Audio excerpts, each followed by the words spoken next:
जय भीम, नमो बुद्धाय साथियों। मैं प्रशांत कुमार आपका स्वागत करता हूं अपने YouTube चैनल भगवान बुद्ध की शिक्षा में। जैसा कि आप जानते हैं कि सम्यक संबुद्ध के बाद विश्व के महानतम विद्वान परम पूज्य बाबा साहब डॉक्टर भीमराव अंबेडकर जी ने 13 अक्टूबर 1935 को येवला नासिक में भीम गर्जना की कि मैं हिंदू धर्म में पैदा हुआ, यह मेरे बस में नहीं था, किंतु मैं हिंदू धर्म में मरूंगा नहीं।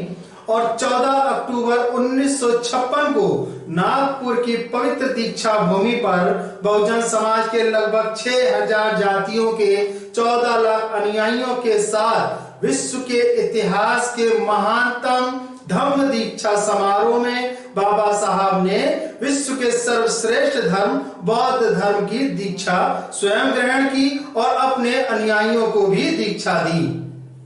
बाबा साहब की इच्छा थी कि बुद्ध और उनका धम्म ग्रंथ सितंबर 1956 तक प्रकाशित हो जाए, जिससे 14 अक्टूबर 1956 को धम्म दीक्षा के ऐतिहासिक अवसर पर लाखों लोगों को धम्म ग्रंथ वितरित किया जा सके। इसी कारण से ग्रंथ में जाने अनजाने शब्द घटनाएं आ गईं। बुद्ध और उनका धम्म के परिचय में बाबा साहब लिखते हैं कि उनका ग्रंथ स्पष्ट और सुसंगत, विश्वसनीय और तर्कसंगत है। इसी भावना को दृष्टिगत रखते हुए असंगत शब्द एवं घटनाओं को तर्क संगत एवं विश्वसनीय रूप दिया गया है। बाबा साहब इसी धर्म के ग्रंथ में लिखते हैं कि बुद्ध एक बुद्धिजीवी और तर्कशील व्यक्ति के सिवा और कुछ नहीं थे, अतः जो बात बुद्धवादी और तर्क संगत हो उसे ही बुद्ध वचन के तौर पर स्वीकार किया जा सकता है। बुद्ध और उनका धम्म ग्रंथ परम पूज्य बाबा साहब डॉक्टर भीमराव अंबेडकर द्वारा अंग्रेजी में लिखित अनुपम ग्रंथ है। बुद्ध द्वारा उनके जीवन काल में प्रतिपादित सिद्धांतों व देशना को त्रिपिटक से संकलित किया गया है, जिन्हें साधारण बहुजन समाज द्वारा खरीदना दुर्लभ है। इसीलिए एक ऐसे ग्रंथ की आवश्यकता हजारों वर्ष से महसूस की जा रही थी जो बुद्ध के मूल शिक्षाओं व सिद्धांतों को संगठित रूप दे सके। बोधिसत्व बाबा साहब भीमराव अंबेडकर की अद्वितीय विद्वता से यह बुद्ध और उनका धम्म ग्रंथ के रूप में संभव हो सका है। भारतीय जनता के कुछ वर्गों में बौद्ध धर्म के प्रति बढ़ती रुचि के संकेत स्पष्ट रूप से दृष्टिगोचर हो रहे हैं। इसके साथ साथ एक और स्वाभाविक मांग की भी उत्तरोत्तर बढ़ती जा रही है, और वह है भगवान बुद्ध के जीवन और उनकी शिक्षाओं के संबंध में एक स्पष्ट सशस्त्र संगठन की। किसी भी अबौद्ध के लिए यह कार्य अत्यंत कठिन है कि वह भगवान बुद्ध के जीवन और उनकी शिक्षाओं को एक ऐसे रूप में पेश कर सके कि उनमें पूर्ण रूप से सब कुछ सुसंगत हो। निकायों के आधार पर भगवान बुद्ध का जीवन चरित्र सुसंगत रूप में लिखना केवल कठिन प्रतीत नहीं होता, वरन उसकी शिक्षा के कुछ भाग की सुसंगत अभिव्यक्ति और उसकी अधिक कठिन हो जाती है। यथार्थ में ऐसा कहने में कुछ भी अतिशयोक्ति नहीं होगी कि संसार के धर्म के संस्थापकों में बौद्ध धर्म के संस्थापक भगवान बुद्ध के जीवन और उनकी शिक्षाओं को प्रस्तुत करने में अनेक समस्याएं उत्पन्न हो जाती हैं, जो रहस्य में न होने पर भी एकदम उलझन पैदा करने वाला आशय है। क्या यह आवश्यक नहीं है कि समस्याओं का निराकरण किया जाए और बौद्ध धर्म समझने के मार्ग को निष्कंटक किया जाए? क्या अब वह समय नहीं आ गया है कि बहुत जन उन समस्याओं को लेकर उन पर सामान्य रूप से विचार विमर्श करें और वे इन समस्याओं पर जितना भी प्रकाश डाला जा सकता है उसे डालें? इन समस्याओं पर चर्चा को उत्प्रेरित करने के लिए मैं उन्हें यहाँ प्रस्तुत कर रहा हूँ। पहली समस्या बुद्ध के जीवन की प्रधान घटना से संबंधित है। सिद्धार्थ गौतम ने प्रवज्ञा ग्रहण क्यों की? परंपरागत उत्तर यह है क्योंकि उन्होंने एक वृद्ध पुरुष को, एक रोगी व्यक्ति को तथा एक मृतक की लाश को देखा था। स्पष्ट रूप से उत्तर बेतुका और असंगत है। जिस समय सिद्धार्थ ने प्रवज्ञा ग्रहण की थी उस समय उनकी आयु 29 वर्ष की थी। यदि सिद्धार्थ ने इन्हीं दृश्यों के परिणाम स्वरूप प्रज्ञा ग्रहण की, तो यह कैसे हो सकता है कि उन्होंने इन 3 दृश्यों को पहले कभी नहीं देखा। यह जीवन की ऐसी सामान्य घटना है जो प्रतिदिन सैकड़ों की समस्या में घटती रहती है, और सिद्धार्थ इससे पूर्व इन्हें देख पाने में असफल नहीं रहे होंगे।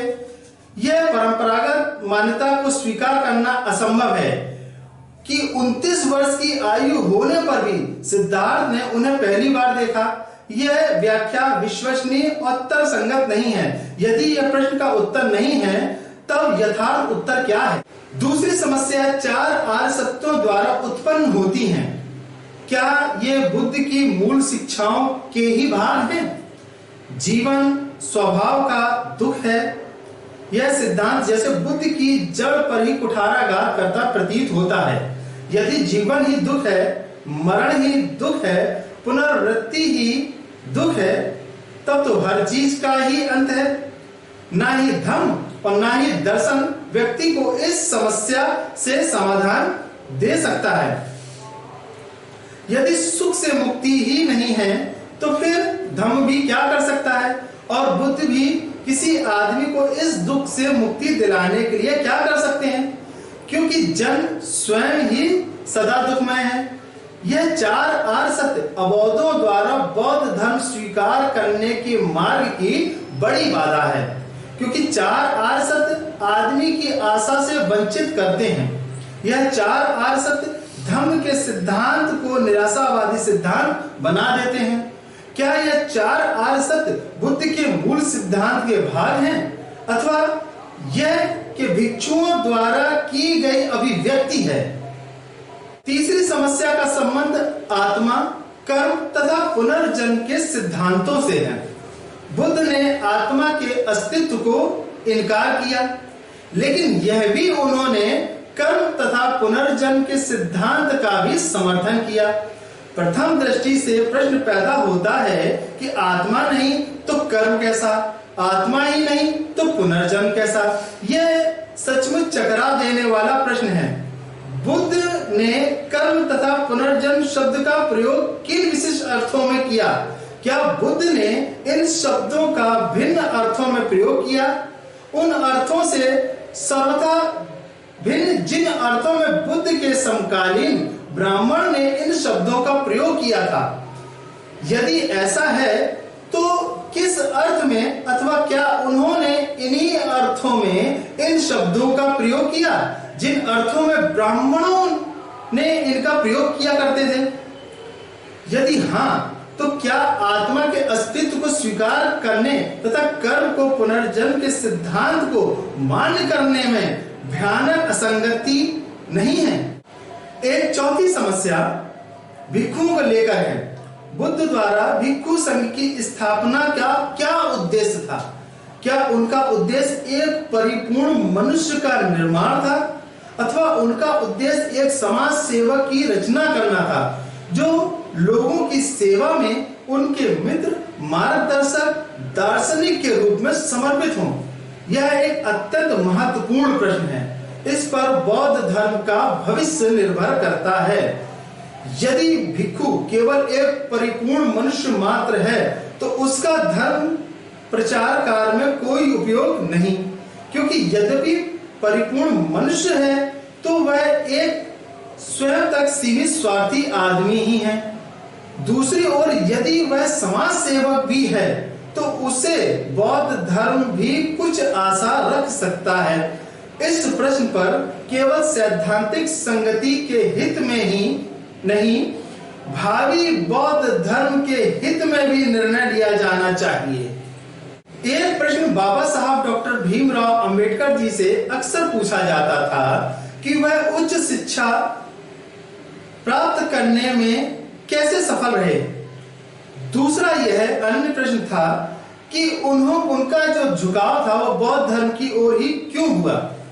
यह प्रश्न इसलिए पूछे जाते थे क्योंकि वे अस्पृश्य मानी जाने वाली जाति से पैदा हुए थे। पहले प्रश्न का उत्तर देने के लिए ये भूमिका उपयुक्त नहीं है, लेकिन किंतु ये दूसरे प्रश्न के लिए एक सही प्लेटफॉर्म है जहां मैं इसका जवाब देना चाहूंगा। इस प्रश्न का सीधा उत्तर बाबा साहब ने जो दिया था कि मैं बौद्ध धर्म को सर्वश्रेष्ठ धर्म मानता हूं, कोई भी अन्य धर्म उसकी तुलना नहीं कर सकता है। यदि विज्ञान को जानने समझने वाले किसी आधुनिक व्यक्ति को कोई धर्म ग्रहण करना है तो वह धर्म बुद्ध का धर्म ही हो सकता है। मुझ में यह अटूट विश्वास 35 वर्षों के सभी वर्गों के सूक्ष्म अध्ययन के पश्चात प्राप्त हुआ है। तो साथियों, अगले अंक में हम बात करेंगे भगवान बुद्ध के कुल, उनके पूर्वज तथा उनके जन्म के बारे में। आपको हमारा YouTube चैनल कैसा लगा, अपनी राय हमें कमेंट सेक्शन में जरूर बताएं।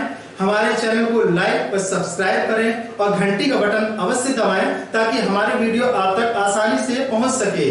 इन्हीं शब्दों के साथ मैं प्रशांत कुमार आपसे रजा चाहूंगा। जय भीम, नमो बुद्धाय।